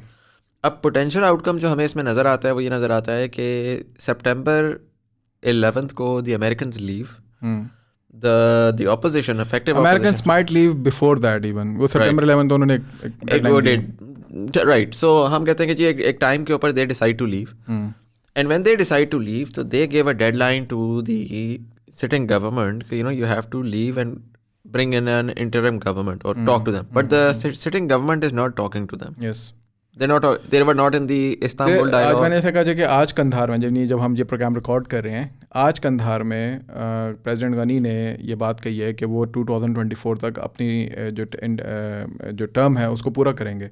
So now this is in contradiction to whatever the spirit over there is for the peace process, right? Be it Doha process or be it Istanbul process. Americans ने postpone किया है आज कल trilateral meeting है between the foreign ministers of Afghanistan, Pakistan and Turkey. Right. So we'll see कि उधर से क्या बात बाहर निकलती है. But there was an Istanbul conference on 24th that had to be there. वो अभी उन्होंने पोस्टपोन कर दिया ईद के बाद, जस्ट बिकॉज क्या तालिबान ने मना कर दिया कि हम इस प्रोसेस का हिस्सा नहीं बनेंगे। Right. और उन्होंने इसलिए मना किया क्योंकि वो कहते हैं कि ये दोहा के अंदर जो हमसे आपने वादे वईद किए थे वो तो आपने पूरे किए नहीं है, तो हम क्यों पूरे करें। लेकिन बहरहाल कुछ रिजिडिटी तालिबान की तरफ से भी है, हम बिल्कुल तालिबान को क्लीन चिट तो नहीं दे सकते ना, और कुछ रिजिडिटी जो है वो अफगान जो करंट रजीम है उसकी तरफ से भी है। सो ये जो बीच में फैक्शन है सर डॉक्टर अब्दुल्ला का, करीम खलीली का, बाकी जो लोग बैठे हुए हैं, ये लोग सम व्हाट दे वांट कि यार अब स्टेलमेट को ख़त्म किया जाए और हम लोग किसी तरीके से आगे चलें, बट दे आर नॉट, मतलब अपेरेंटली जो कुछ हम लोग अभी देख रहे हैं या जो भी पॉलिटिकल ऑब्जर्वर्स हैं अफगानिस्तान के, वो ये देखते हैं कि ये जितने भी फैक्शंस हैं जो कि इन अ वे एंटी तालिबान भी हैं, they are politically aligned right now with Taliban कि यार इस वक्त हमें इंटरिम गवर्नमेंट की तरफ जाना है एंड देन वील सी कि आगे क्या होता है। राइट। ये वो चीज़ है जिसके ऊपर बेसिकली मैंने वो जो पूरी हिस्ट्री बताई है आपको, वो इसलिए बताइए कि एग्जैक्टली यही चीज़ नजीब जो है वो भी कर रहा था, और उसने बबरक कारमल के ऊपर यही इल्ज़ाम लगाया था जब उसके साथ पॉलिटिकल डिफरेंसेस हुए थे कि यार मैं तो रिकन्सिलेशन करना चाह रहा हूँ बहुत सारे रेजिस्टेंस के फैक्शंस के साथ, बबरक कारमल नहीं करने दे रहा मुझे, और उसकी वजह से then he became he came into the power as well. लेकिन when he came into the power, तो उसके बाद फिर उसने कहा कि यार मैं I am the one who is the president, तो मेरे साथ तुम लोग वो करो और मैं तुम लोगों को क्रश कर दूंगा अगर तुम लोग मुझसे बात नहीं करोगे। और उसकी वजह से फिर उसने लड़ाई भी ली, उसने सोवियत से हेल्प भी ली, उसने सप्लाईज़ भी ली, इकनॉमिक सप्लाईज़ भी और मिलिट्री सप्लाईज़ भी, और वो इनको रेजिस्ट करता रहा। फिर जब सोवियट्स ने अपना हाथ उठाया तो उसके बाद फिर उसकी रजीम ख़त्म हो गई। 1996 में फिर उसके साथ जो हुआ वो हम सबके सामने। हम यानी जो एनालिस्ट हैं वो यही फियर करते हैं कि ये एग्जैक्टली वही साइकिल दोबारा से रिपीट होने जा रहे हैं, ठीक है, जिसके अंदर बाकी सारे फैक्शंस एक साइड के ऊपर हैं और जो थ्रोन ऑफ काबुल के बरसक मौजूद है वो एक साइड के ऊपर है। राइट। और वो इस वक्त इस बात को नहीं समझ रहा कि for the sake of Afghanistan they have to have an all inclusive approach. Right. और जो अफगानिस्तान के लोगों की डेमोक्रेटिक एस्पायरेशंस हैं उसके मुताबिक लेके चलें इसको, और तालिबान को लेकर आए डेमोक्रेटिक प्रोसेस के अंदर। लोग वोट देना चाहेंगे, ठीक है, नहीं देना चाहेंगे तो उनको उठा के साइड पे कर देंगे, अल्लाह अल्लाह खैर सल्ला। Right. But fearing the fact कि तालिबान शायद ओवर रन कर जाएं, या एक खाम खा का एक वो फिलासफी में कहते हैं एक सेल्फ फुलफिलिंग प्रोफेसीज का एक एलिमेंट होता है ना, कि मैंने एक प्रोफेसी खुद से क्रिएट की है कि ये हो जाएगा, तो उस वजह से मैं अपने इर्द गिर्द ना इस तरह के एलिमेंट्स खड़े कर लेता हूँ जो कि मुझे वो फिर काम करने में मजबूर कर देते हैं। तो it is happening right now in Afghanistan as well. It happened back in 80s, it is happening again. तो हमें उस सेल्फ फुलफिलिंग प्रोफेसी के जो एक एलिमेंट है ना उसमें से निकल के फिर देखना है कि नहीं यार हम इन सब के साथ एक ऑल इंक्लूसिव अप्रोच के साथ चल सकते हैं। एंड अगर मैं पाकिस्तान को मद्देनज़र रखते हुए पूछूं आपसे कि आपको क्या लगता है, हमने उस टाइम पे शायद कुछ चीज़ें डिफरेंटली की थी, चलें हम एक चीज़ तो डिफरेंट है उस टाइम के ऊपर, हमारी गवर्नमेंट, हमारे जो कॉन्टैक्ट्स थे और हमारे जो पीपल इन पावर थे जो हैड सम स्वे ऑन दोज ग्रुप्स, वो सारे चले गए थे and we had a seemingly unstable एक लूज कंट्रोल था लेकिन एक लूज कंट्रोल था। और इंटरनली भी हमारी गवर्नमेंट्स जो है वो एक 2 साल बाद गिर रही थी और अभी आ रही थी, और वो चीज़ बड़ी बदल गई है। अब पाकिस्तान में एज अ स्टेट स्ट्रेंथनिंग बहुत ज़्यादा हो चुकी हुई है, चाहे वो हमारा इस्टेब्लिशमेंट एज एन इदारा हो, चाहे वो पॉलिटिकल गवर्नमेंट्स हों, और अगर मैं एस्टैब्लिशमेंट का भी जनरली पाकिस्तान में तो वर्ड यूज़ करते हैं ना, वो मिलिट्री के लिए उस तरीके से एस्टैब्लिशमेंट ओवरऑल एक वो है कि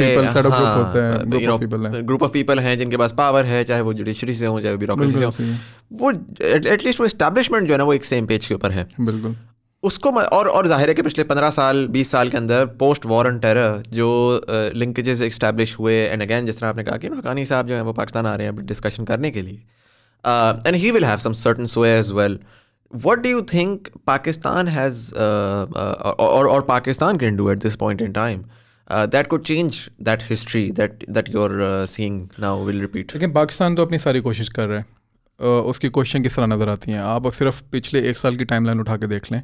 जितने मेजर लीडर्स हैं पाकिस्तान के, इंक्लूडिंग तालिबान, लोग इल्ज़ाम लगाते हैं पाकिस्तान पे। अगेन मैं इल्ज़ाम की इसलिए बात करूँगी, this is something which is been use as a rhetoric कि जी तालिबान। पाकिस्तान के पास तालिबान भी है, ठीक है, ऑब्वियसली पाकिस्तान ने अपना इन्फ्लुएंस यूज़ किया, जैसे मैंने कहा कि 94 में बाहर, 96 में बहरहाल हमने 5-6 में एक लिंक इस्टेब्लिश किया था उनके साथ, and we were the among first few countries जिन्होंने उनको एक्सेप्ट भी किया था उनकी रजीम को वहाँ पे। लेकिन उसके अलावा पाकिस्तान ने तालिबान के साथ साथ डॉक्टर अब्दुल्ला को यहाँ पे बुलाया, एंड ही वाज उनका जो फैक्शन था किस ज़माने में वो बड़ा एंटी पाकिस्तान हो गया हुआ था. Right. They came over here after so many years और उनको स्टेट प्रोटोकॉल मिला. उनके जितने लोगों से मैंने जैसे कहा डॉक्टर मुजीब रहीमी से मेरी गुफ्तगू हुई, उनके बाद उनके बड़े भाई अहमद अली मसूद वो यहाँ पर आए, ठीक है, छोटे भाई आई थिंक, और वो इस वक्त वहाँ पे काफ़ी एक इन्फ्लुएंशियल भी हैं.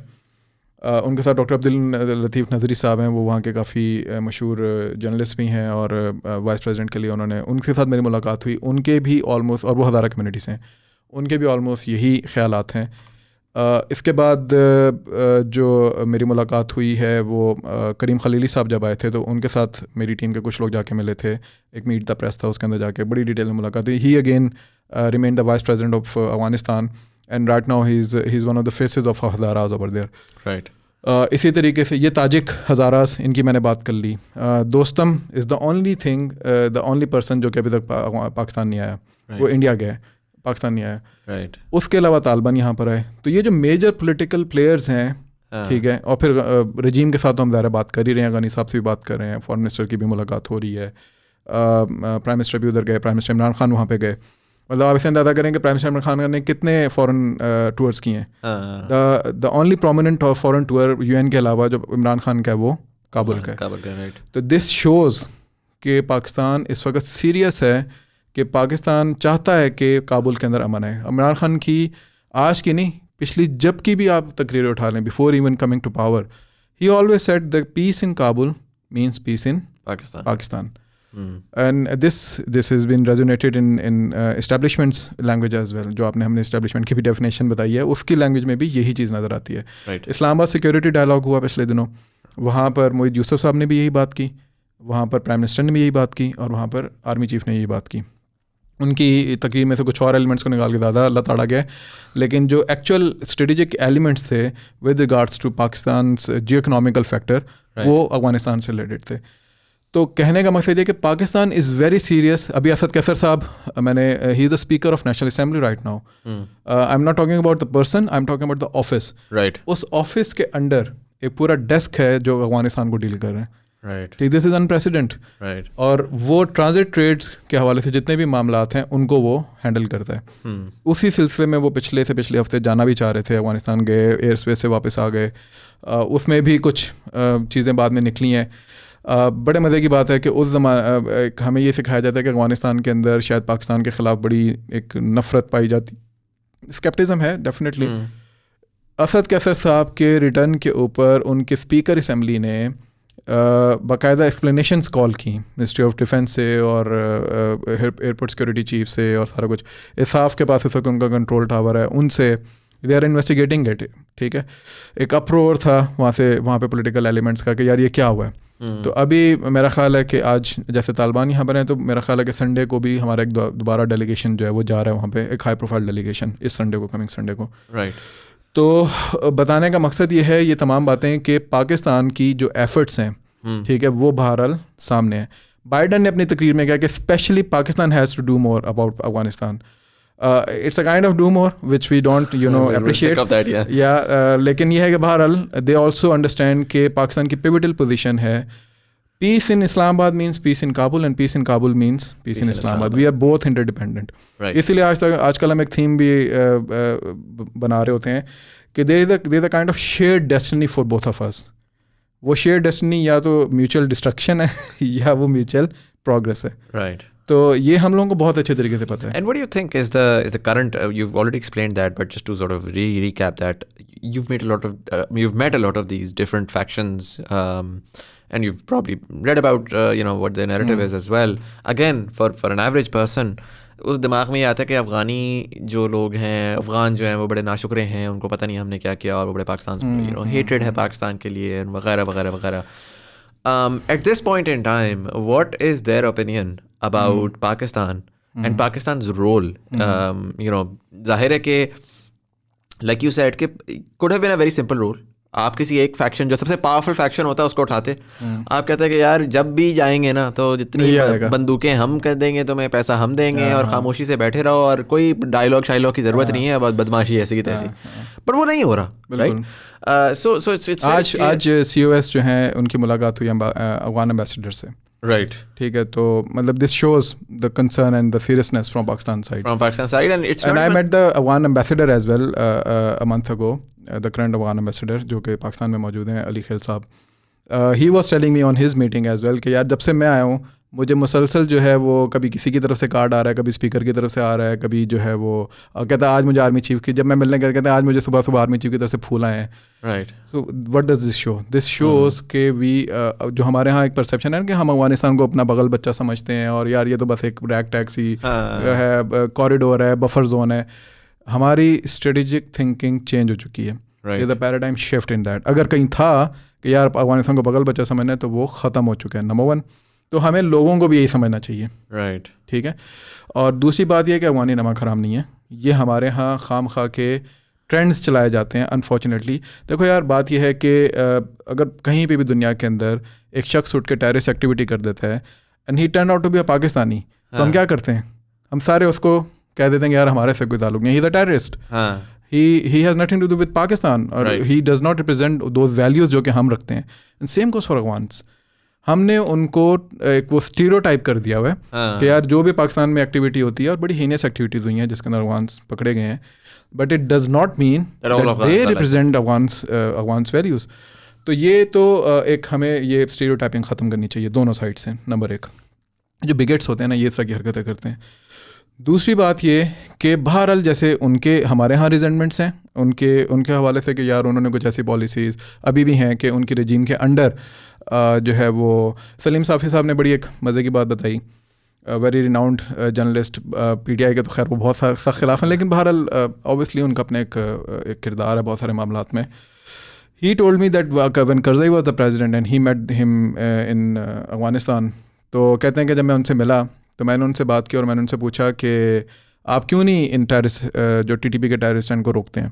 Right. तो कहते हैं करज़ई ने मुझे ये जवाब दिया कि यार एक साइड पे तो तुम लोग कहते हो कि मेरी हुकूमत जो काबुल से बाहर कहीं है नहीं, और दूसरी साइड पे तुम लोग मुझे प्रेशर भी डालते हो कि मैं इनको काबू करूँ. कैसे काबू करूँ? तो this was a kind of N acceptance from his side कि मेरी हुकूमत काबुल से बाहर नहीं है. ठीक है. तो दिस शोज कि who was running the show. Right. ठीक है. And same goes for the current regime as well, कि अगर वो लोग चाहते हैं कि वो लोग पाकिस्तान के साथ डील करें और पाकिस्तान चाहता है कि वो उनके साथ अच्छे तरीके से डील करें, तो इन स्टीरियोटाइप्स में से हमें निकलना पड़ेगा. पाकिस्तान के लोगों को भी ये समझने की ज़रूरत है कि अफगान्स, मैंने पहले भी कहा, नमक हराम नहीं है, हॉस्पिटेबल लोग हैं. मैं उनके साथ डील कर रहा हूँ, उनकी यंगर जनरेशन के साथ. उनके क्वेश्चन ज़रूर हैं, लेकिन क्वेश्चन होते हैं. Right. क्रिटिकल थिंकिंग होती है, क्वेश्चन होते हैं. उनको एक हिस्ट्री पढ़ाई गई जैसे हमें पढ़ाई गई. पिछली एपिसोड उसकी मिसाल है. मैं उस एपिसोड के बाद मुझे भी जिस तरह के कमेंट्स आए तो मैंने देखा कि वाकई हमारे एंड पे भी लोगों को पता ही नहीं है कि हिस्ट्री क्या थी. तो what to talk about Afghan younger generation, मैंने जैसे बताया, A generation that has grown in war. In war exactly. तो उनको तो जो हिस्ट्री पढ़ाई गई है Distorted किस्म की जो भी आ गया, किस्म की, हाँ. वो उसी पे बिलीव करते हैं. तो what we need to do being a responsible nation and a bigger nation right now, Yeah. कि हम उनसे रिलेट करें अपने आप को कि भाई ये हिस्ट्री नहीं थी, यहाँ तुमने गलती की, यहाँ हमने गलती की, let's move forward now. Right. दूसरा ये कि मैं बड़े मज़े की बात अफ़गानिस्तान के लोगों से जब भी मिलता हूँ ना तो कहता हूँ एक बात कि यार देखो बात ये है कि part of Pakistan it has a more influence from the Indian subcontinent. Punjab हो गया, सिंध हो गया, ठीक है. But there is a major portion of Pakistan which has a very deep connection with the Central Asian and Afghanistan and Iranian cultural and traditional elements. Religion हमारा एक है, ठीक है. उसके बाद यानी मेजॉरिटी ऑफ पीपल का रिलीजन एक है. उसके बाद फिर ट्रेडिशंस हमारे एक हैं, कल्चर हमारा एक है. मैंने 2 कौमें ऐसी नहीं देखी जिनका लिबास, खाना, ओढ़ना, पहनना इतना सिमिलर हो. मतलब आप बॉर्डर के इस पार चले जाएं, उस पार चले जाएं, आपको पता नहीं चलता. हाँ. ठीक है. फिर उसके बाद ऑलमोस्ट वही ट्रेडिशनल गेम्स और क्या उसे कहते हैं फेस्टिविटीज़ उधर हैं जो कि हमारे यहाँ. Right. ठीक है. तो कहीं पे भी डिफरेंस नज़र नहीं आता. तो फिर वो कहाँ है, डिसएग्रीमेंट्स किधर हैं. This is where that history came into play, जो कि हमें पढ़ाई जाती है. तो हमने ये जो 2 एपिसोड्स किए हैं उसका मकसद भी यही था कि हम लोगों तक ये बात पहुँचा सकें कि भाई ये जो हिस्ट्री थी इसको एक तो पूरा पढ़ें, नंबर 1. नंबर 2, उन गलतियों को दोबारा ना दोहराएं, ना हमारी साइड से ना आपकी साइड से. और नंबर 3, ये स्टीरियोटाइप्स ख़त्म कर दें. Right. ठीक है. तो पाकिस्तान, आप इसे अंदाज़ा करो मैंने शायद पिछली दफ़ा भी, ये पिछले एपिसोड में भी बताई थी कि 16 चेक पॉइंट्स हैं अफ़गानिस्तान के साथ हमारे, और उन 16 चेक पॉइंट से दो सबसे बड़े, एक तूरखम है और एक चमन है। सिर्फ तूरखम से डेली की बुनियाद पे, I am talking about daily की बुनियाद पे 8 से 10 हज़ार अफगान पाकिस्तान आते हैं, ठीक है, राइट। और ये इसमें पेशेंट्स भी हैं, इसमें एजुकेशन से रिलेटेड लोग भी हैं और ट्रेडर्स भी हैं, और भी लोग आते हैं। चमन इससे बड़ा है, चमन पे से ज़्यादा आते हैं। फिर बाकी 14 पॉइंट्स हैं, उनमें से भी कुछ ना कुछ लोग आ रहे होते हैं। राइट। सेफली एक दिन में अफ़गानिस्तान से पाकिस्तान तकरीबन 30 से 40 हज़ार लोग आते हैं।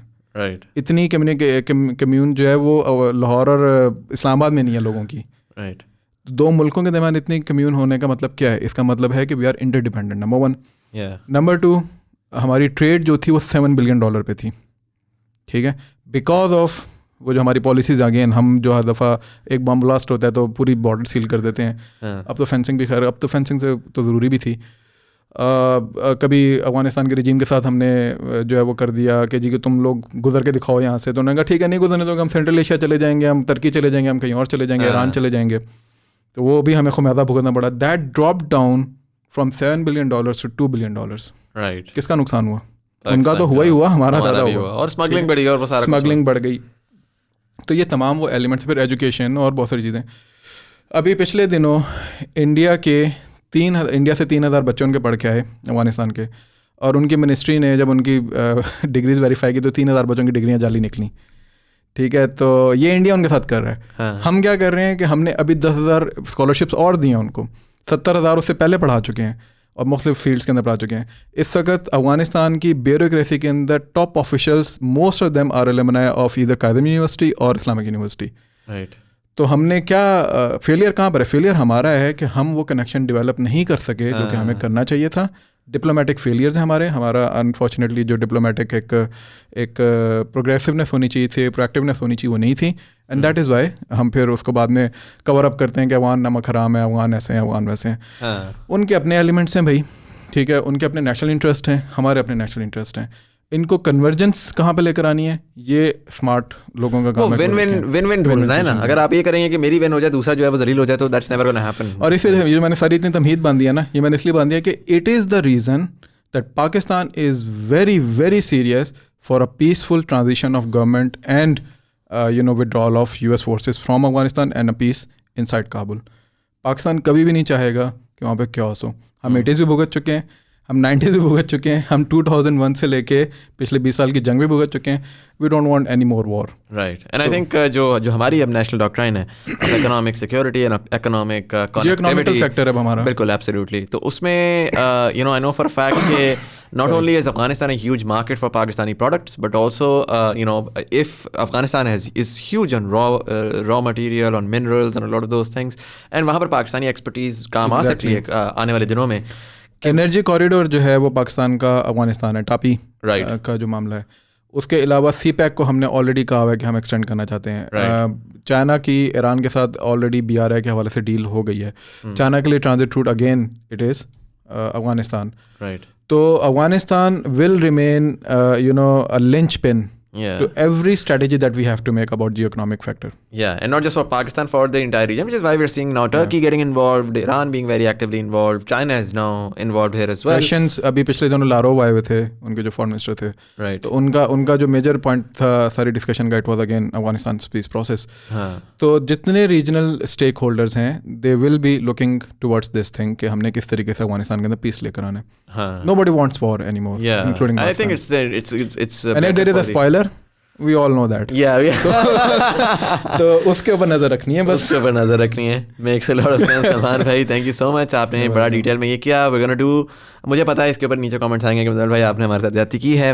अगले हफ्ते आपने आके मुझे ज़रूर बताना है 9/11 के बाद आखिर क्या हुआ। मैं ऑडियंस से माजरत करता हूँ क्योंकि इससे पहले आपने मुझे कहा था कि इस पर, लेकिन मैंने कहा नहीं यार, हम पहले हिस्ट्री को देखेंगे, उसके बाद will go forward and there is a reason to it. Audience will understand obviously. I hope कि वो इसको देखेंगे कि जब तक हम ये जो मेसी हिस्ट्री है इसको थोड़ा सा अनरेंगल नहीं करेंगे तब तक हमें करंट सिचुएशन पता नहीं। हमने कोशिश की कि आज कुछ करंट सिचुएशन को भी डिस्कस करें, बट ऑब्वियसली हमें इसको ज़रा देखना था। नेक्स्ट इंशाल्लाह प्रॉमिस है, अगर आपने मौका दिया तो हम सन 2000 से लेके आगे का पूरा फिर बिल्कुल absolutely. And again hopping beyond hope कि अफगानिस्तान में पीस आए, इंशाल्लाह इस रीजन में पीस आए, we grow in our economy, in our trade, in our education. हम finally जो है वो यूरोप और हकारत की नज़र से यूरोप और अमेरिका को देखना बंद करें और हम भी एक जो कि हिस्टोरिकली बाय द वे एक बहुत इंपॉर्टेंट फैक्टर है. We are being considered as the consumer market, right? Or there are powers in the world who do not want this area, this Asian region, to transform itself into a production market. Right. That is the reason China के खिलाफ सबसे ज़्यादा बात होती है कि वो production market है. प्रोडक्शन मार्केट इस वक्त यूरोप के पास, वेस्ट के पास है, तो वो चाहते हैं भाई हम कंज्यूमर रहें, वो प्रोड्यूसर्स रहें. तो वो इन अ वे वो एक साइकिल है जिसको वो ब्रेक नहीं करना चाहते. ये चीज़ जो है बहरहाल हमारे लिए बहुत ज़्यादा इंपॉर्टेंट है कि हम उसको इस ट्रांसफॉर्मेशन की तरफ जाएँ. तो ये एक फैक्टर है. दूसरा, मैं आखिर में एक बात दोबारा आप जब कंक्लूड करो उससे पहले कि दोबारा मैं ये बात कहूँगा before coming to the next episode, if you will allow me और if your audience will allow me, तो उसमें ये होगा कि देखें, अफगान्स के हवाले से बात करना या उनको पढ़ना सुनना शुरू कर दें. There are lot of students out there in from Afghanistan who are right now studying in Pakistani universities. Reach out करें उनको, उनसे मिलें, उनसे बात करें, उनकी गालियाँ सुने थोड़ी देर के लिए. ये इंपॉर्टेंट है क्योंकि उनके दिल में बहरहाल और उनके दिमाग और दिल के अंदर बहरहाल they've had a worst living experience. Exactly. आप इसे अंदाज़ा करो कि इट्स नॉट समथिंग कि जो कि एक गलत बात है, लेकिन इट हैपेंड. मुझे यूनिवर्सिटी के डीन्स और HODs ने बताया कि when they take up Afghan students over here in Pakistan, तो उनके लिए उनको स्टैंडर्ड्स लो करने पड़ते हैं, बिकॉज उनका एजुकेशन सिस्टम इतना बुरे तरीके से तबाह कर दिया है इस पूरी जंग ने कि हमें पाकिस्तान जैसे एजुकेशन सिस्टम को उनको अपना स्टैंडर्ड लो करना पड़ता है. तो अफगान्स ये कहते हैं यार आपका एजुकेशन सिस्टम तो बहुत ज़बरदस्त है, और हम क्या कहते हैं, ठीक है. तो इमेजिन कि उधर क्या हाल है. एजुकेशन के अलावा हेल्थ का उधर क्या हाल है. तो बताने का मकसद ये है कि हर एक को इस नज़र से ना देखें कि वो आपका दुश्मन है. कुछ दुश्मनियाँ इसलिए पल जाती हैं क्योंकि आपने ज़ख्मों पे मरहम नहीं रखा होता. What we need to do is we need to step forward और हम वो मरहम move towards healing, move towards going beyond what we have experienced in the past 20-30 years.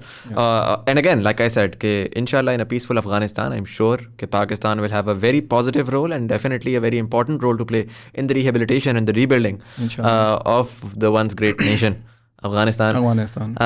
Thank you so much, Salman bhai, for joining us today. We'll see you inshallah next week. For all of you guys, inshallah.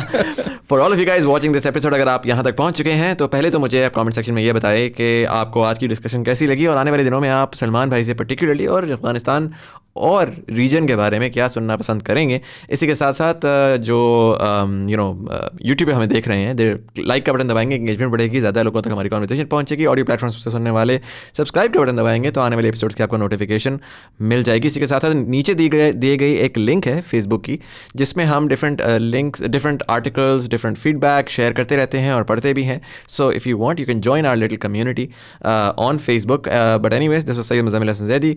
You are watching Thought Behind Things. Thank you so much for watching, and I'll see you in the next one.